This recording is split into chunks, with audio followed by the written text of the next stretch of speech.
Hello and welcome to a new podcast from Two Lazy Dogs Media, Reproductive Romanticism, the real stories of the reproductive cycle. This is episode 2 in this mini-series. My name is Ashley Carlson, aka Phoenix Nymphy, and I'm here to talk about the real stories of the reproductive cycle with birth givers and people who can give birth. When the overturning of Roe v. Wade was announced, I reached out to people who have the ability to give birth, including trans, non-binary, and cis women. Since the recording of this podcast, Roe v. Wade has been overturned, and our country has been thrown into a very volatile and hostile situation for people seeking reproductive health. There have been reports of women being arrested and put in jail, doctors being charged, people dying, and more. As a storyteller, I wanted to take this opportunity to interview some people about their own stories to give a better understanding of what giving birth is actually like. Today I'll be featuring Nicole, also known as WickedNova. Wicked joined me and two other moms, including Crimson Pleasure and Kink Nightmare, during this interview, who of which will be featured in their own podcast. Kink Nightmares is episode 1. Before we jump into Wicked's story, however, I would like to give y'all a content warning because we will be talking about very sensitive subjects, including abortions, rape, sexual assault, miscarriage, and so much more. Thank you for joining me on this journey as we listen to the stories of the reproductive cycle. Before jumping into this podcast, I would like to give a trigger warning. We will be discussing sensitive topics that surround the reproductive cycle, including rape, miscarriages, abortions, etc. I'm Nicole. I also go by Wicked. I do a bunch of stuff. I am a mother of 2. I had to have 2 C-sections, and I had some very big complications resulting from those. So I am very fortunate that fertility is not an issue for me. Literally, the first time we decided that we were going to possibly do something, I got pregnant. Um, Wow. Yeah. So Nice. that wasn't really an issue for me. The issue came up after we had our daughter, and I would constantly get that question, well, when are you going to have another one? When are you going to have a sibling? Yeah. And Same. I had such a traumatic experience with my first pregnancy that having another kid was not even Right. on our radar. And it's always so awkward when people are asking you and you're just like, well, I almost died, so don't know if that's going to happen. And Do you want to go into detail about that pregnancy? Do you mind? if you want to right now, I can. Yeah. Go for it. So I found out I was pregnant at barely 5 weeks because I was so sick. I literally was sick from the time I woke up to the time I went to sleep and in between. So we found out I was pregnant, and it was kind of a situation where we weren't ready for kids, but we thought maybe. So what happened about at 8 weeks, I actually started bleeding. Oh, God. And yeah, so I went to the emergency room, and they told me I had a partial placenta abruption and that I was miscarrying. Oh, God. And they told me my options were either A, to go home and deal with it at home, or B, they could go ahead and do a D&C right there and take care of it. And at that point in my life, I was I was terrified. I didn't want to make a decision, so we decided just to go home. And, we were preparing for, what was to come. And thankfully, at our following up appointment with my OBGYN, that by some random act that the placenta had reattached. And Talk so about a throughout miracle. like Wow. they were preparing us to go through the whole act of the miscarriage, and we were very fortunate that that didn't happen. But because of that incident with the abruption, my entire pregnancy was high risk. Right. Um, on top of that, I was diagnosed with hyperemesis. So I What was miserable. what The whole is time I was miserable. hyperemesis? Uh, so some people like to glorify it as just like really bad morning sickness. But that's not it. Like, I literally lost 30 pounds being pregnant. Nothing I ate would stay down. I had to be on medicine. I'd have to go to the hospital and get IVs for fluids. I had to quit working. Like, literally, like, it was, I literally threw up from the time I woke up to the time I had her. Oh my So it's, god, that is awful. and it's not something that they tell you about. Like, it's not a topic that is really discussed. And they're like, the first trimester, they're like, oh, you're gonna feel sick, you're gonna feel sick. Well, then slowly we got into the second trimester. Oh, it'll start feeling better, it'll start feeling better. And I never got that. I never got that. There was no, oh, I'm happy being pregnant now because I can eat or anything like that. It literally was basically eating things to survive. Did you ever have doctors just look at you and tell you that it's in your head, or that almost, well, not necessarily in your head, but that it's just, did they just dismiss your symptoms as this is normal? At first, yes, because I think like I also had a male Mm-hmm. OBGYN and I had some midwives and you know they were kind of like, let's get to the next week. Let's get to the next week and see how it goes. And then by 20 weeks, it hadn't gotten any better, like at all. And then finally they were like, okay, something's not right. I mean, 20 weeks, you're well into the second trimester at that Mm-hmm. point. Like, it took them that long to actually take you seriously? Yes.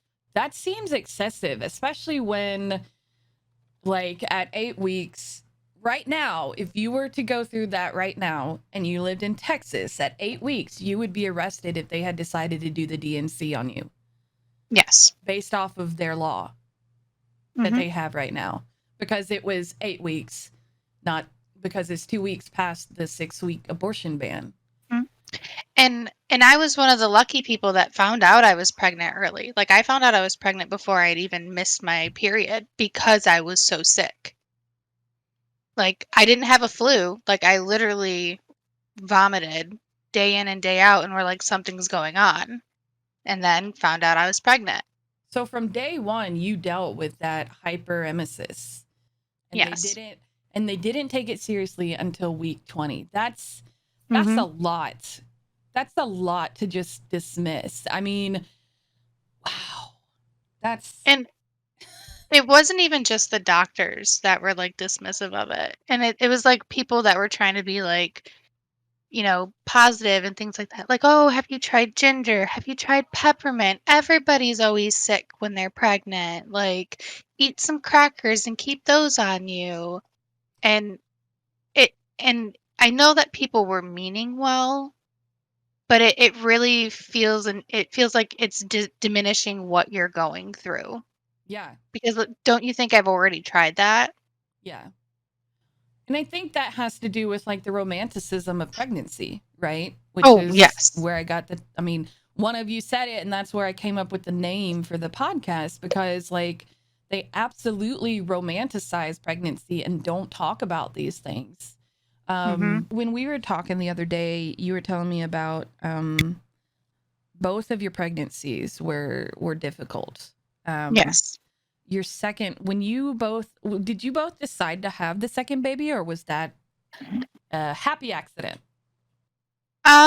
So it goes into reproductive health as to the reason we had my second. Mm-hmm. So I do want to talk about something that did happen with my first pregnancy Oh yeah, go ahead. because it does pertain to when people think about the people who are having abortions that are like second trimester. Mm-hmm. Um, I was born with a birth defect called a Chiari malformation. where my cerebellum tonsil in my brain is too large, and I had to have brain surgery. Gotcha. But growing up, I was never informed of like issues when it comes to like having a baby or getting pregnant. At about, I want to say 12 weeks, I had to see maternal fetal medicine for a specialist because of my birth defect. And I remember going in there with Tony, and so one, I'm already dealing with the fact that like I almost had a miscarriage.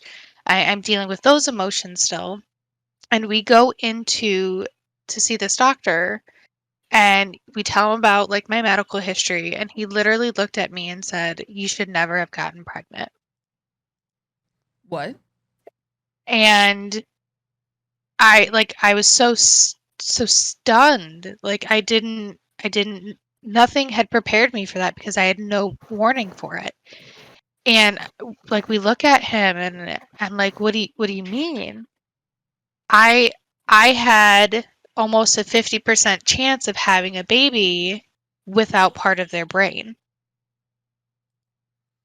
because of the birth defect that I have. Wow. And at that point, like the first parts of your pregnancy, like you don't really get a bunch of ultrasounds. Like you get one to figure out how far you are. And then you get one every so often to check certain things. And I just remember walking out of that office and like breaking down because like it wasn't something that like I was prepared for, and the way that the doctor said it to me was just so like you should not have gotten pregnant. That man's audacity. have doctors have some of the worst bedside manner. I've met doctors that have good side bed manners, but those are so few and far in between. It just stops you. It Like does. you don't process it. And it's like, So are there not any other options for you to go through? Like, I get that it's like they tell you the extreme, and then the nurses come in and say, okay, so there are some options and things you can go through before we get to that Nurses point. for the win. And Oh it's my like, why did the god. doctor start with this and not this? You know what I mean? Like, yeah. so then after that, like I didn't talk to a nurse or anything. Like we had a sit down with that doctor, and he made me feel like the smallest person in the entire world because I had gotten pregnant. And I didn't know that there were complications that could have happened. How would you have known if nobody else is going to Yeah, it came tell with you the this? manual when you were Yeah. born. That manual that comes with the placenta that tells you everything that's Yeah. going to happen in your life that we keep throwing out. That's exactly how we fucking knew. So also then think I go that's on from the medical system as a yeah. whole, because Yeah. if Oh yeah. they had kept up with your medical history Nobody and that kind of warned me. stuff, they would have been able to. Right. So then I go from almost having a miscarriage to being told I shouldn't have gotten pregnant. Then I have to go to all these ultrasound appointments to look and see to make sure the baby's brain's developing and everything. And thankfully we never had an issue with that. So then cue to 19 weeks, I go into labor. Oh. And this doctor that I'm in the emergency room looks at me and tells me, if you have this baby right now, we will not try to intervene to save them. So I go from worry to worry. And then this doctor's telling me because I'm 1 week before the time that they would medically intervene, that if I have my baby right now, they will do nothing. I'm sorry, what? They will do Yes, nothing for what? To save the baby or to save you? to save the baby. Because it is before the term of viability. And it'd basically be wasting resources to try to save my child. Gotcha. Okay. Just as a side note, I'm going to need the address of that hospital and the Right. name of that doctor. Has nothing to do with this conversation, I swear. So thankfully, they were able to they stopped my labor, and I was able to proceed through my pregnancy. Cut to 36 hours of labor at 42 weeks pregnant, not progressing, having to have an emergency C-section. Wow. During the C-section, my epidural wore off. In the middle of them cutting me open. They didn't believe me. They literally were like, it's just going to be some tugging, some pressure. It's going to be uncomfortable. And they didn't believe me until I threw up, started screaming, and my blood pressure dropped. Then they finally were like, wait. Yeah. So we get through the C-section. I go home. Everything's doing great. And I'm starting to feel a lot of pain. Like a lot more pain than I should during a C-section, like after having a C-section. So I go to my 1 week post checkup with my doctor, and I'm in so much pain, and he's just acting like I'm trying to get more drugs. So he sends me home with another prescription. Literally the next day, I start hemorrhaging. I started bleeding so bad that from my mom's house to the hospital, which was less than 10 minutes away, I bled through a towel tucked between my legs. Holy shit. I get to the hospital, and my hemoglobin was so low that they couldn't read it. I had to have 2 blood transfusions. They told me that I was probably going to have a hysterectomy. I needed to go in for surgery, and either it was just going to be a D&C or I was going to come out with a hysterectomy. So I had to sign paperwork not knowing what was going to happen to my body. I don't like that. I don't like that at all. I bled for 2.5 days, and they could not get it to stop. So And that I was ended after up your first pregnancy. after my first pregnancy. Holy shit. So I thankfully only had to have the D&C. So we decided we were going to get on long-term birth control. So I got the implant in my arm. My body rejected it after 2.5 years. So I had to get it taken out. 3 months after we got it taken out, I was pregnant. And Fertile Myrtle over here. Yeah. So, we had decided, we're going to see where this goes. And hyperemesis came back. So I was sick the whole pregnancy with that one. And then at 33 weeks, my son poked a hole in my uterus where my C-section scar was from my first delivery. So I had to have an emergency C-section at 32 weeks. Which, is that considered a preemie birth at 32 weeks? Or is that Yes. Okay. When is it not considered a preemie birth? 35 and up. Okay. All right. So it's still, wow. Even 35 is still risky. Yeah. They want you to go a minimum of like 36 to 37. Yeah. Okay. So at that time, like thankfully while I was pregnant, I had a different doctor, and it was a woman, and we discussed like I was going to get sterilized. Like I would die if I had a third pregnancy. Like there's no questions about it. Like if I have another pregnancy and go to term, there is a 90% chance that I would not make it.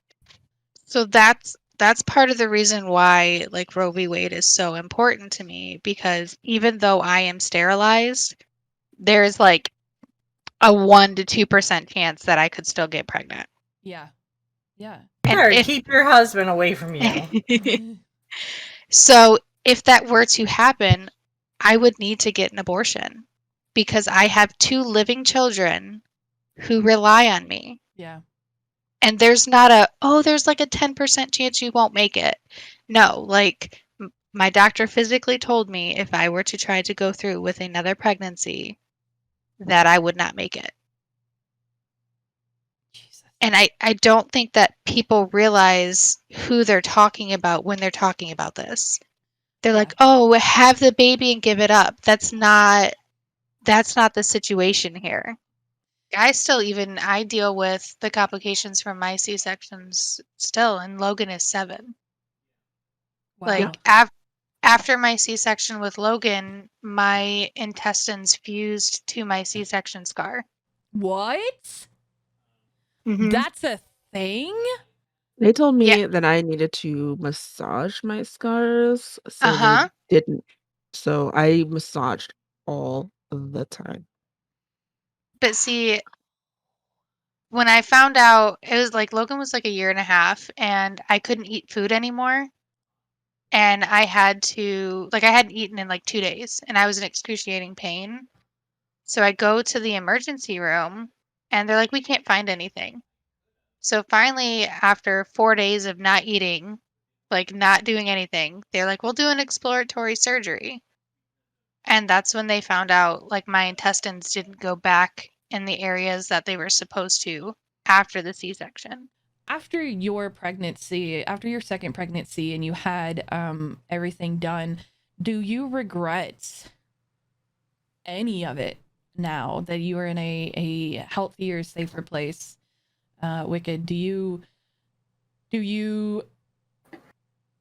ever have any kind of resentment or I don't know what I'm trying to ask.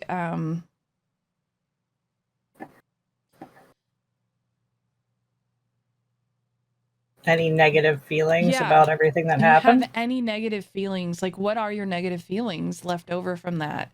It doesn't sound like you clearly you don't resent your kids because it's obvious just by the way you talk about them that you love them so much, even though, you know, kids are little shits. They can be little shits sometimes. But what are the negative feelings that come from that whole situation for you? The biggest regret that I have is that I didn't understand the post trauma that I would have from my deliveries.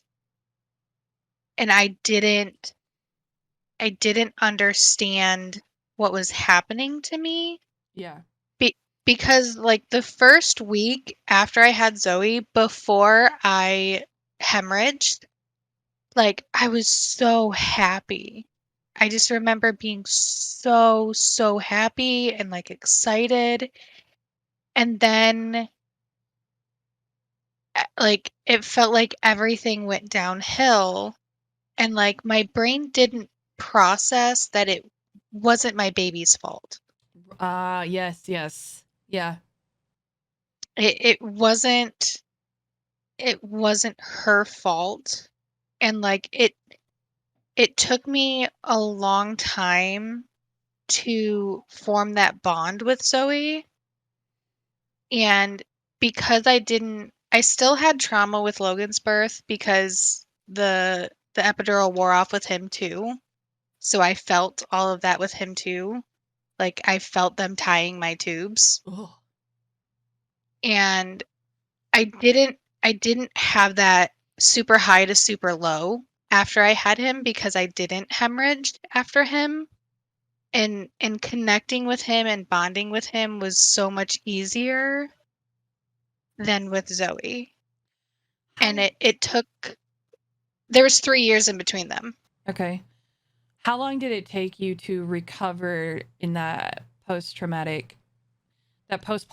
is what it is. How long did it take you To be honest, I don't think I ever really recovered from it. Yeah. Because even to this day, I have such high anxiety. Um, every year on their birthdays, like I have horrible nightmares. Oh. And like Mother's Day is really hard for me. Like those days that bring back up the trauma are really, really difficult. And it's one of those things where like I have talked to people about it, but it's not like an everyday thing for me. Right. It's literally like specifically like around their birthdays. I get horrible nightmares, and like I to this day I still vividly remember the entire delivery. Was the PTSD. Yeah. Like Yeah, that's not surprising. they don't talk about that. Yeah. And like there wasn't like my doctors knew that I had gone through this traumatic thing, and not a single one of them were like, "Hey, like this was not a typical delivery. Like we think that you should maybe talk to somebody." No, it was I was done with my 6-week appointment, came back for my 1-month appointment, and was done. That was it. Wow. And I do not regret getting my tubes tied at all. I do not feel like I have missed out on having more kids. But it does it takes to have a delivery like that, it takes a lot of like your control off of your own body, Yeah. because neither of those situations went the way that they were supposed to go. And it took me a very long time to accept that like none of that was my fault. Like a lot of people put the pressure on you like, "Oh, you had to have a C-section, you took the easy way out." By Like, the way, no. that's a good point. C-sections, moms and birth givers who give birth through C-section, you are still a mother. You still carried that child. You still birthed that child. You still mothered that child. And like people like constantly are like, "You didn't give birth so that you didn't have your child." Like, fuck you. Like I had to have my entire body ripped open, and it was not my decision. Like it was a life or death situation where if this baby didn't come out, we both weren't going to make it. So what other option would you have liked me to choose? I'm sorry, but saying somebody who had a C-section is not a mom is the same as telling me the Earth is flat. That's the same level of stupid I agree. view you as. I And agree. there's so much shame with it that people are trying to put on you, and I'm like, I didn't pick this. Right. If things would have gone the way that I wanted, this would not have happened. So why make my experience in becoming a mother that much more traumatic by putting that layer on me? By the way, I tried to have a C-section. They won't just give you one. Yeah, no, they don't just do it. I Like it has asked. to be it has to be necessary. They have to deem it necessary. It Even though everything that we've been through, like when I look at my kids, like I'm like, I can't regret it. Yeah. Do I wish things were 100%. different? Yes. Of course, in an ideal world, we wouldn't have to deal with this shit. No. I remember with Logan, I started bleeding internally because he had ruptured my uterus. Oh, yeah. And as soon as I heard him cry, like literally like my brain, like I was so relieved that he was okay, but he instantly was taken away. Both of my kids, when they were born, were instantly taken away from me because Zoe had pooped as well on the inside. So, like, they were instantly taken away from me. And I just remember with my first one, like, Tony had to leave and go with Zoe. Like, I told him to go with her. And the nurse that I had with that delivery was a male. And I remember thinking like I'm going to die.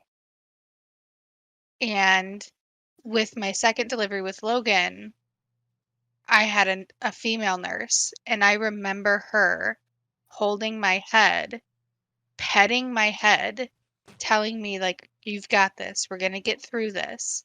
Because I was literally bleeding on the table. There was no like I could hear the nurses and the doctor talk about what they were having to do. Yeah. And then they started giving me ketamine because the epidural wore off. And I literally, the entire time, kept telling myself, if you close your eyes, you are going to die. Oh, God. And I remember as soon as I heard the words, let's stitch her back up, we're good to go, I blacked out. And I didn't get to hold Zoe until she was probably about 5 hours old. I didn't even get to hold or see Logan until he was about 15 hours old. Mm.